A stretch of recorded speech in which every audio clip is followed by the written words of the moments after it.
निलंगा येथील उपविभागीय कार्यालयासमोर हजारो कोळी बांधवांचा आक्रोश। उपोषणाच्या 7व्या दिवशीही प्रशासन झोपेतच।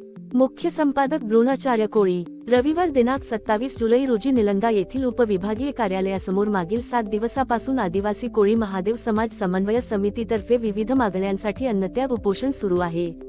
उपोषणाच्या 7व्या दिवशीही प्रशासनाकडून कोळी महादेव समाजाच्या मागण्यांसंदर्भात ठोस पावले उचलण्यात आले नसल्याने रविवारी समग्र मराठवाड्यातील हजारो कोळी बांधवांनी अन्नत्याग उपोषण स्थळी उपोषणास पाठिंबा देण्यासाठी मोठा जनसागर उसळला होता। तर पाऊस वारा थंडी आदी कशाचीही तम्मा न बाळगता हजारोंच्या संख्येने ठिय्या आंदोलन अन्नत्याग उपोषण स्थळी दिसून आले। शनिवारी दोघा उपोषणकर्त्याची प्रकृती खालावली असल्याने मराठवाड्यातील कोळी महादेव समाजामध्ये असंतोष निर्माण झाला होता। त्यामुळे महाराष्ट्राच्या विविध भागातून हजारो कोळी बांधवांचे उपोषण स्थळी भेट देण्याचे सत्र सुरूच आहे। यामध्ये प्रामुख्याने अबालवृद्ध, महिला, युवक, विद्यार्थी आदींचा समावेश दिसून आला।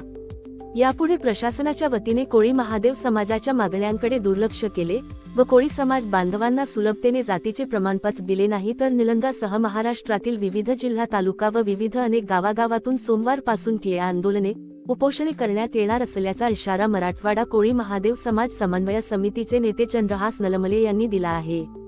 आमची दखल बऱ्याच प्रमाणामध्ये घेतलेली असं वाटू लागलेलं आहे, परंतु आज या 7व्या दिवशी माझे समाज बांधव माझ्यासाठी या उपोषणकर्त्यासाठी ठिय्या आंदोलन या ठिकाणी करत आहेत। त्यांनी सकाळपासून माझ्यासोबत पाणी आणि अन्न न घेता लहान लहान चिमुकलेला घेऊन या ठिकाणी ह्या उन्हातानामध्ये बसलेला आहेत। म्हणून या साहेबांना माझी विनंती आहे की आमचा असणारा सुरळीतपणानं हा प्रश्न सोडवा आणि सुरळीतपणानं प्रत्येक असणाऱ्या नागरिकाला जातीचं प्रमाणपत्र महादेव कुळे असतील त्यांना द्यावं, अन्यथा जर नाही दिलं तर हे ठिय्या आंदोलन सुद्धा देखील अशाच पद्धतीनं इथं तर चालू राहणारच आहे, परंतु तालुक्याच्या वेगवेगळ्या ठिकाणी, खेड्याच्या वेगवेगळ्या ठिकाणी आणि जिल्ह्याच्या ठिकाणी सुद्धा देखील उद्यापासून सुरुवात होणारी आहे। याची दखल असणारी शासनाने घ्यावं अशी अपेक्षा करतो या ठिकाणी। जय हिंद, जय महाराष्ट्र।